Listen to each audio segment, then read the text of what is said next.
Everyone, welcome back to my channel Chaitanya classes. तो आज के इस लेक्चर में हम कवर करने वाले हैं scientific laws and scientific theories में डिफरेंस। तो ये हमारा साइंस पेडागोजी का लेक्चर 7 है जो सीरीज चल रही थी, और यहाँ से हम पहले अपने कॉन्सेप्ट को क्लियर करेंगे, देन हम करेंगे बहुत सारे प्रीवियस ईयर क्वेश्चंस जिससे कि आपके कॉन्सेप्ट हो जाएं और भी ज्यादा क्रिस्टल क्लियर। यहाँ से आपका 1 मार्क्स के क्वेश्चन आ जाते हैं, तो पहले इनको देखेंगे ध्यान से कि ये क्या चीजें हैं। तो अगर मैं बात करूं थ्योरीज की या लॉज की किसी की भी, सबसे पहले जो साइंस की स्टार्टिंग होती है, बच्चे के अंदर जो साइंटिफिक या थिंकिंग स्टार्ट होती है उसके अंदर, वो कहाँ से स्टार्ट होती है? जब वो चीजों को क्या करता है, ऑब्जर्व करता है। तो जो फर्स्ट स्टेप रहता है हमेशा वो क्या रहता है? ऑब्जर्वेशन रहता है। हमने ये जो एक टॉपिक क्लियर किया था इससे पहले, जिसमें हमने क्या बनाया था? ऑब्जर्वेशन बनाया था, प्रेडिक्शन बताया था, फिर हाइपोथेसिस क्लियर किया था, क्लासिफाइंग, एक्सपेरिमेंट, ये सारी चीजें हम लास्ट वीडियो में कवर कर चुके हैं, राइट। तो यहाँ से हम देखेंगे कि बच्चा सबसे पहले किसी चीज को क्या कर रहा है? ऑब्जर्व कर रहा है।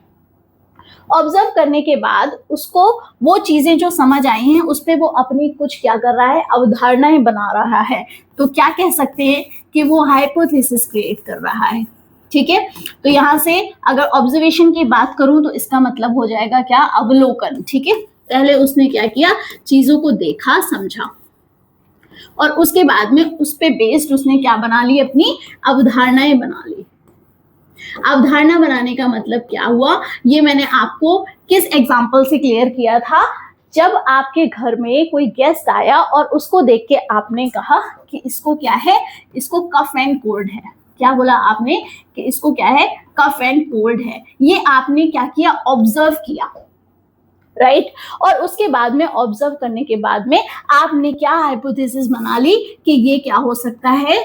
ये आपने कह दिया, प्रेडिक्शन बना दी कि कोरोना हो सकता है, और इसी पे बेस्ड आप क्या करोगे? अब एक्सप्लेनेशन दोगे, ठीक है। क्योंकि हाइपोथेसिस हमेशा ये बताता है कि why do you think that it is corona? ये नॉर्मल वायरल फीवर भी तो हो सकता है, बट हाइपोथेसिस हमें क्या एक्सप्लेन करेगा कि यहाँ पे कोरोना कहने के रीजंस क्या क्या हैं, वो वहां पे क्यों का आंसर देगा। तो हाइपोथेसिस बेसिकली क्या होती है कि जहां पे आप कुछ चीजों को, कुछ फैक्ट्स को देख के, जो बहुत ही सॉलिड फैक्ट्स होते हैं उनको देख के आप क्या करोगे? कुछ एक्सप्लेनेशन दोगे। तो अगर आपसे पूछा जाए ये कोरोना ही क्यों है, ये वायरल फीवर क्यों नहीं हो सकता, तो आप एक्सप्लेनेशन दोगे कि जिस कंट्री से ये गेस्ट आया हुआ है वहां पे बहुत सारे क्या हैं? कोरोना के केसेस हैं, ठीक है। दूसरी चीज ये है कि इसको खाने में क्या नहीं आ रहा? टेस्ट नहीं आ रहा। तो ये आपने एक लॉजिकल बात बता दी, जिसमें आपने क्या कहा कि वहां पे जहां से ये आए हैं गेस्ट दूसरी कंट्री से, वहां पे कोरोना के केसेस क्या है? बहुत ज्यादा है। दूसरी चीज ये है कि इनको खाने में क्या नहीं आ रहा है? टेस्ट भी नहीं आ रहा है। तो नॉर्मल वायरल फीवर में तो ऐसा होता नहीं है, उसमें तो बस हाई फीवर होता है, कफ एंड कोल्ड होता है, राइट। तो आपने एक लॉजिकल एक्सप्लेनेशन दे दिया, राइट। तो यही जो आपने क्या दिए हैं? एक्सप्लेनेशन दिए हैं। यही एक्सप्लेनेशन क्या कहलाते हैं? यही एक्सप्लेनेशन थ्योरी कहलाती है या फिर सिद्धांत कहलाते हैं। एक चीज हमने और डिस्कस की थी हाइपोथेसिस वाले चैप्टर में कि यहाँ पे अवधारणाएं जो होती हैं वो चेंज भी हो जाती हैं। क्यों ऐसा मैं बोल रही हूँ? क्योंकि अभी तक आपने सिर्फ एक गेस लगाया है, आपने कुछ चीजों को पर्टिकुलर स्टडी करके और फिर उसके बारे में आपने एक गेस लगाया है। तो जहां पे गेस की बात आती है वहां पे जब तक हम एक्सपेरिमेंट नहीं करेंगे, अपनी चीज को प्रूफ नहीं करेंगे, तब तक आप नहीं कह सकते कि ये ट्रू ही होगा। तो उस बेसिस पे अगर देखा जाए कि लॉजिकल एक्सप्लेनेशन तो है, बट क्या है कि थ्योरी आपकी चेंज भी हो सकती है। जब आप ऐसे समझ सकते हैं, जैसे हमने स्ट्रक्चर ऑफ एटम के बारे में जब पढ़ा था तो हमें रदरफोर्ड का मॉडल पढ़ाया जाता है, देन जे थॉमसन का पढ़ाया जाता है, उसके बाद में हमें कौन सा पढ़ाया जाता है? वो बोर का, ठीक है। तो ये तीनों थ्योरीज ऐसे 1 by 1 आई।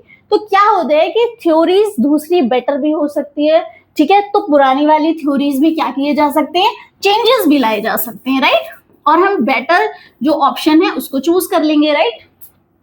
तो थ्योरीज क्या हो सकते हैं? चेंज हो सकते हैं। यहां से आपको 2 चीजें क्लियर करनी है कि थ्योरीज क्या होते हैं? आपके एक्सप्लेनेशन होते हैं जो आपने काफी सारे अच्छे से लॉजिकल एक्सप्लेनेशन लगाए हैं, राइट। और क्या हो सकते हैं? ये चेंज हो सकते हैं, ठीक है। कैसे हो सकते हैं? ये कैन चेंज इजली, ये इजिली क्या हो सकते हैं, चेंज भी हो सकते हैं। तो ये चीजें तो आ गई आपके किस में, वैज्ञानिक सिद्धांत में या फिर साइंटिफिक थ्योरीज में। अब बात करते हैं किसकी, लॉज की। तो लॉज की बात करने से पहले मैं आपको एक बात बता दूं कि जब आपने एक्सप्लेन कर दिया और थ्योरी बना ली, उसके बाद भी आप रुकते नहीं हो, उसके बाद भी आप क्या करते हो, ऑब्जर्वेशंस करते रहते हो। जैसे अगर एक साइंटिस्ट का नाम बताऊं, न्यूटन, बहुत फेमस साइंटिस्ट है, और उनका एक बहुत अच्छा एग्जाम्पल मैं आपको देती हूँ। उन्होंने जब बनाया था वो ग्रेविटेशन, यूनिवर्सल ग्रेविटेशन का लॉ बनाया था, राइट। तो क्या उन्होंने सिर्फ एक ही चीज को अपनी कंसीडर में लिया था? क्या सिर्फ उन्होंने ऐसा कहा था कि एकदम से एप्पल गिरा और उन्होंने एकदम यूनिवर्सल लॉ तैयार कर दिया? नहीं नहीं नहीं, ये सिर्फ उनकी रिसर्च का क्या था, एक पार्ट था, ठीक है।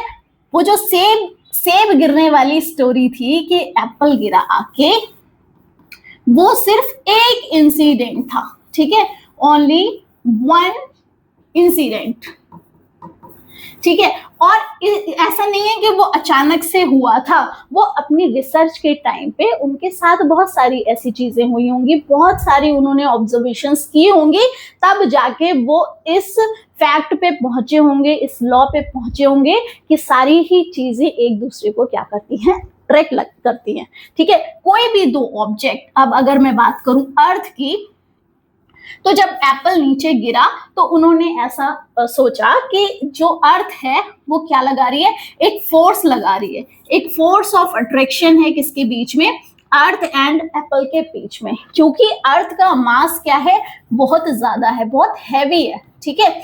इसलिए क्या हुआ, सेब अर्थ की तरफ आके गिरा, पृथ्वी की तरफ आके गिरा, ना कि पृथ्वी सेब की तरफ चली गई, राइट। तो यहाँ पे इतनी बात क्लियर है कि वो सिर्फ एक इंसिडेंट था, उन्होंने ऑब्जर्वेशंस बहुत सारे किए होंगे, तब उन्होंने, क्योंकि यूनिवर्सल लॉ का मतलब आप समझते हैं कि इस ब्रह्मांड की सारी ही चीजों पे जितनी भी चीजें हैं, चाहे अगर मैं बात करूं एक बुक की और एक पर्सन की, अगर यहाँ पे एक पर्सन है और उसके सामने एक बुक पड़ी है, तो वो बुक भी एक फोर्स ऑफ अट्रैक्शन लगा रही होगी, अपनी तरफ खींच रही होगी, किसे, इस पर्सन को, और वो पर्सन भी बुक पे क्या कर रहा है, फोर्स लगा रहा है, अट्रैक्शन फोर्स, राइट। तो यहाँ पे आप सभी चीजों के लिए, यूनिवर्सल मतलब सभी चीजों की बात कर रहे हैं अब उस टाइम। तो ये यूनिवर्सल टर्म जो है, ये बहुत वाइड एक मीनिंग क्रिएट कर रहा है। यहाँ पे क्या मतलब है इसका, कि सारी ही चीजें, सिर्फ एक एप्पल और एक अर्थ की नहीं बात हो रही है। एक्चुअली क्या है कि ये जो प्लैनेट हैं जितने भी, ये बहुत हैवी मास होते हैं, इसीलिए इनका जो अट्रैक्शन है वो हमें दिख जाता है।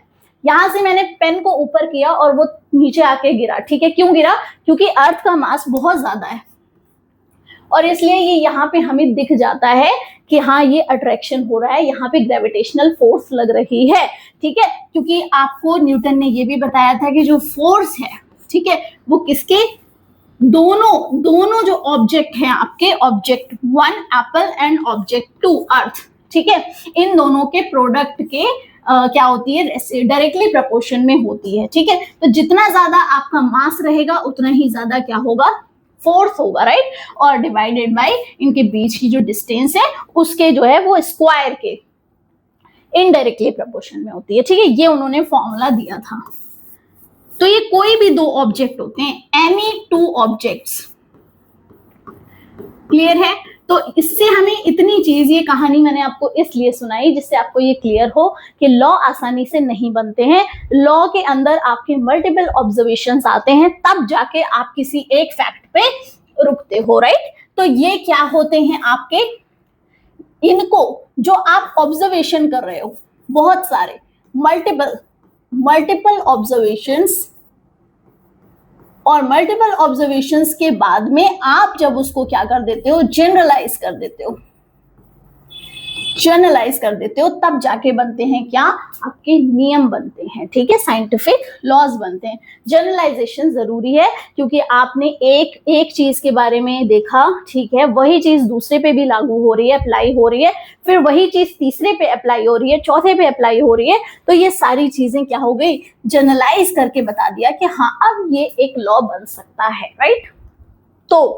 तो बात ये है कि थ्योरीज तो आप चेंज कर सकते हो इजिली, बट लॉज चेंज नहीं कर सकते। तो एक पॉइंट हमारा क्या आ गया कि लॉज कैसे हैं, ये जर्नलाइज फॉर्म है किसकी, ऑब्जर्वेशंस की, और यहां पे दे कांट चेंज इजिली, ये क्या नहीं हो सकते, इजिली चेंज नहीं हो सकते। आई होप आपको यहां से ये चीजें समझ में आ गई होंगी। दो चीज हमें ध्यान रखनी है किसमें, थ्योरी में, और दो ही चीजें याद रखनी है किसमें, लॉ में। थ्योरी में था कि ये हमारे एक्सप्लेनेशन होती हैं, व्याख्याएं होती हैं ऑब्जर्वेशंस की, और एक तरीके से ये हाइपोथेसिस ही होते हैं, और ये क्या हो सकते हैं, ये चेंज हो सकते हैं, ठीक है, बेटर की तरफ, बेटरमेंट की तरफ जा सकते हैं। बट लॉज जो होते हैं ये हमने क्या किया, मल्टीपल ऑब्जर्वेशंस को क्या कर दिया, जनरलाइज फॉर्म कर दी उनकी, उसके बाद हमने एक रूल दिया, तो वो आपका क्या हो गया, इजीली चेंज नहीं हो सकता। क्लियर। अब हम करेंगे इससे रिलेटेड कुछ क्वेश्चंस जिससे आपका टॉपिक और भी ज्यादा हो जाए क्रिस्टल क्लियर। ओके, तो स्टार्ट करते हैं with the very first question. Yes, यहां पे फर्स्ट क्वेश्चन जो आपका है स्क्रीन पे, इसको रीड करते हैं। विज्ञान में नियम और सिद्धांत के बीच विभेदन की निम्नलिखित में से कौन सा कथन सर्वोत्तम रूप से व्याख्या करता है। तो क्या हो रहा है, नियम और सिद्धांत, अभी हमने बात की थी, नियम क्या है, सामान्यीकरण, जनरलाइजेशन, ठीक है, इसी को हम जनरलाइज बोलते हैं, सामान्यीकरण है, जबकि सिद्धांत क्या है, व्याख्या या एक्सप्लेनेशन है। क्लियर। आप यहाँ पे एक्सप्लेनेशन लिखते हैं, ठीक। तो यहाँ पे तो पहला ही पॉइंट आपका क्या जा रहा है, ठीक जा रहा है, तो इसी को करेक्ट कर देंगे। बाकी भी पढ़ लेते हैं। सेकंड ऑप्शन है, नियम किसी वैज्ञानिक के नाम पर, ऐसा जरूरी नहीं है, ठीक है, ऐसा जरूरी नहीं है। नेक्स्ट, नियम पुराने होते हैं और सिद्धांत आधुनिक है, ये भी नहीं, सिद्धांत तो आपकी थ्योरीज हैं, नहीं पुरानी क्या, और उसी से आगे चल के हम लॉज क्रिएट करते हैं। नियम सर्वव्यापक है जबकि सिद्धांत व्यक्तिगत एवं प्रासंगिक है, ये भी कोई लॉजिक नहीं हुआ, राइट। तो आपका फर्स्ट ऑप्शन हो गया very much correct. Okay, second question करेंगे। स्टेटमेंट ए में बोल रखा है theories and laws represent scientific knowledge statement. आपका ये क्या कह रहा है कि थ्योरीज एंड लॉज क्या करते हैं, रिप्रेजेंट करते हैं साइंटिफिक नॉलेज को, ठीक। और दूसरा जो स्टेटमेंट है आपका वो क्या कह रहा है कि laws on verification become theories. तो ये जरूरी बिल्कुल भी नहीं है कि लॉज जो है वो वेरिफिकेशन के बाद क्या बन जाए, थ्योरी। आपको पता है कि थ्योरी हम पहले बनाते हैं हमेशा, तो ये जो बी वाला पार्ट है तो बिल्कुल हो गया आपका गलत। और फर्स्ट वाला, सिद्धांत एवं नियम वैज्ञानिक ज्ञान को निरूपित करते हैं, बिल्कुल वैज्ञानिक ही नियम है और वैज्ञानिक ही क्या है, थ्योरीज या सिद्धांत हैं, ठीक है। तो वैज्ञानिक ज्ञान को तो निरूपित करेंगे ही ना, हम साइंस की बात कर रहे हैं यहाँ पे, राइट। तो ए ऑप्शन करेक्ट हो गया एंड बी हो गया आपका फॉल्स। तो यहाँ पे कौन सा ऑप्शन है, A is true and B is false. तो third option is correct, right. ये बिल्कुल उल्टी बात है कि laws on verification become theory, ठीक। ओके, यस, थर्ड क्वेश्चन देखते हैं। इसमें आपके दो स्टेटमेंट दे रखे हैं। फर्स्ट स्टेटमेंट है आपका साइंटिफिक थ्योरीज में बी इनकमेंसुरेबल। क्या मतलब हुआ इस टर्म का, वैज्ञानिक सिद्धांत असमय हो सकते हैं। असमय मतलब कि जिस कॉन्टेक्स्ट में उसकी बात हो रही है, ठीक है, वो अलग होगा, दूसरी की बात हो रही है तो वो चीजें अलग होंगी, ठीक।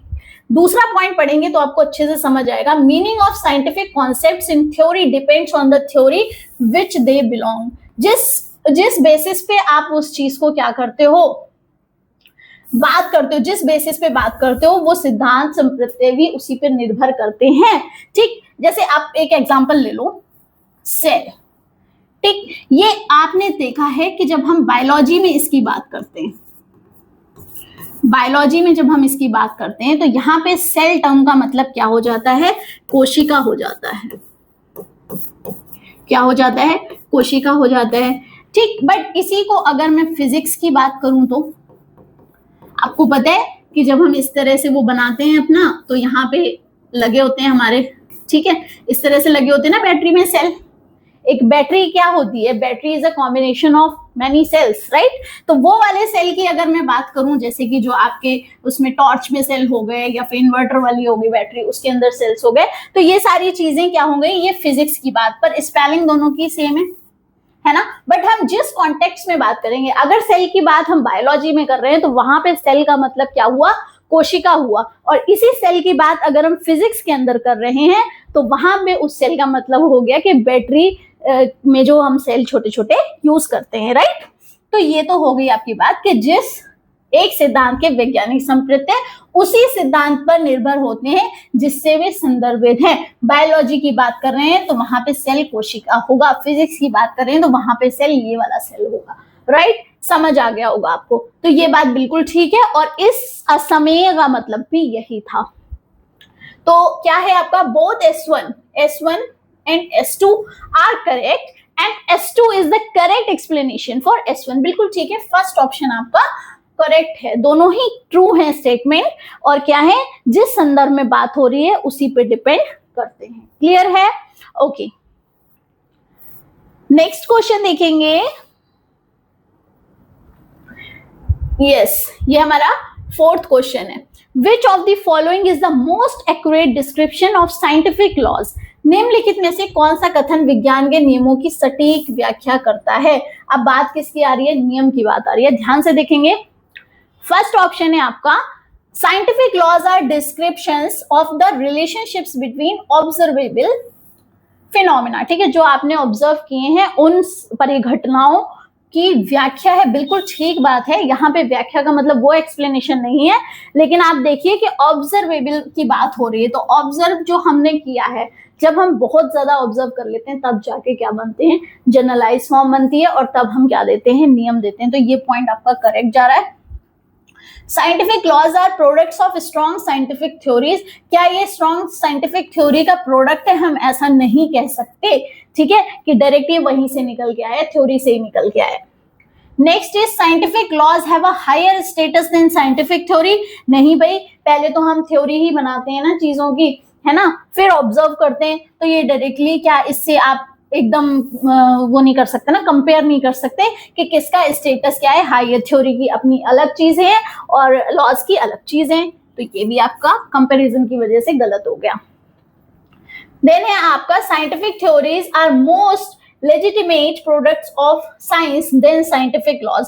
फिर यहाँ कंपेयर कर दिया कि क्या विज्ञान के नियमों की तुलना में विज्ञान के सिद्धांत ज्यादा तर्कसंगत है, तो ये भी गलत है। कंपैरिजन नहीं करनी है, हमें दोनों को क्या करना है, सेपरेटली पढ़ना है, ठीक है। तो हो गया आपका A option correct. Next question देखेंगे, which is yes, which of the following is never true with respect to scientific theories, है ना। क्या कह रहा है कि विज्ञान अध्ययन के स्टडीज विज्ञान अध्ययन के संदर्भ में निम्न में से क्या कभी भी सही नहीं हो सकता। सही नहीं हो सकता मतलब नॉट, निगेटिव आंसर हमें यहाँ पे ढूंढना है, बाकी तीन पॉजिटिव है, राइट। पढ़ते हैं इसको। They involve observations, identification of patterns and hypothesis formulation. इसमें अवलोकन, पैटर्न की पहचान तथा परिकल्पना का प्रतिमान निहित है।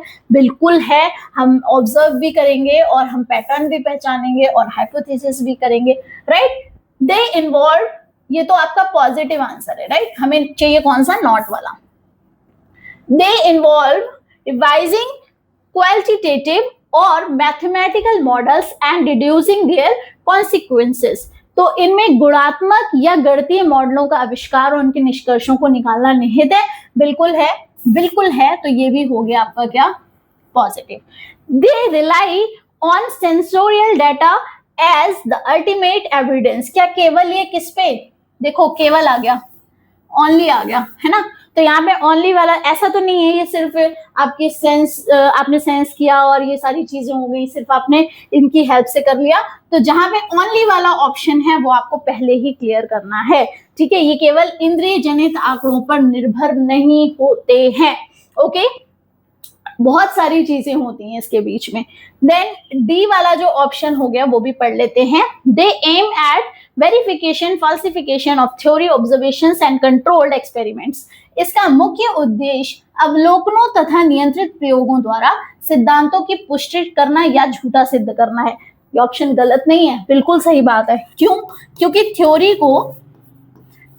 को हम क्या कर सकते हैं, ऑब्जर्वेशन से और कंट्रोल्ड एक्सपेरिमेंट से, प्रयोगों द्वारा क्या कर सकते हैं, हम इसको प्रूफ कर सकते हैं। अब ये प्रूफ जो है वो सही भी हो सकता है और ये गलत साबित भी हो सकता है, क्योंकि थ्योरीज तो क्या थे हमारे, यही तो थे ना, हाइपोथेसिस। और हाइपोथेसिस क्या होते हैं, जो हम क्या करते हैं, एक्सप्लेनेशन देते हैं। वो एक्सप्लेनेशन हमारे गलत भी हो सकते हैं। वहां पे हमने लॉजिकल थिंकिंग लगाई थी, हमने सारी चीजें देखी थी, जो फेवरेबल कंडीशंस थी, जो डिफरेंसेस थे, सारे देखे। लेकिन हमें इतना पता होना चाहिए कि जो हाइपोथेसिस होती है, जस्ट हम सोचते हैं ऐसा फेवरेबल कंडीशंस को देख के, but they are not true और फॉल्स जब तक आप उनका क्या नहीं करते, उनके प्रॉपर एक्सपेरिमेंट नहीं करते। एक्सपेरिमेंट के बाद ही हम उसको क्या कर सकते हैं, या तो पुष्टि कर सकते हैं या उनको झूठा सिद्ध कर सकते हैं। क्लियर है? तो यहाँ पे जो आपका ऑप्शन है वो ऑप्शन कौन सा होगा, सी होगा। ये आंसर भी आपका करेक्ट था, ठीक है, पॉजिटिव था। क्लियर? ओके। अब ये हमारा आज का लास्ट क्वेश्चन है। Which of the following is true about a scientific theory? एक वैज्ञानिक सिद्धांत के विषय में निम्न में से क्या सत्य है?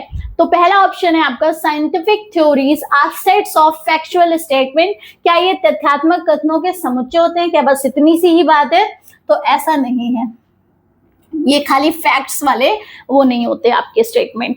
Then scientific theories are random guesses. नहीं भाई, हमने रैंडम गेसेस नहीं लिए, हमने तो किए थे ऑब्जर्वेशंस, हमने तो कंडीशंस निकाले थे, ठीक। तो ये रैंडम गेसेस बिल्कुल नहीं होते हैं, ठीक है।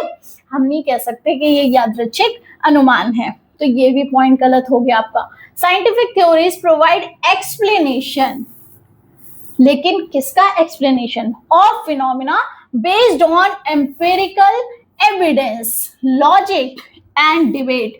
ऐसे नहीं, ऐसे रैंडम दे दिया कुछ भी नहीं, पहले क्या, एविडेंस, लॉजिक एंड डिबेट, उसके बाद जाके हम क्या देते हैं, एक्सप्लेनेशन देते हैं। वो होती है हमारी क्या, थ्योरी। तो ये वाला पॉइंट आपका हो गया करेक्ट, क्योंकि इन्होंने क्या पूछा, ट्रू पूछा, तो हमें पॉजिटिव ही आंसर लेना है। लास्ट भी देख लेते हैं। Scientific theories are not open to further debate and modification.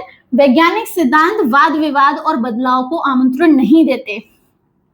बताया है ना, क्यों नहीं आमंत्रण देते? थ्योरीज तो चेंज हो जाएगी। अगर आप यहाँ पे डिबेट करेंगे या फिर आप इसको प्रूफ करने की कोशिश करेंगे, तो ये तो अगर गलत निकला, ये अगर फॉल्स निकला, तो यहाँ पे थ्योरी हमारी क्या हो जाएगी, थ्योरी हमारी चेंज भी हो जाएगी, ठीक है। ये हमारी थ्योरी क्या हो सकती है, ये चेंज भी हो सकती है, मैंने पहले ही बताया था।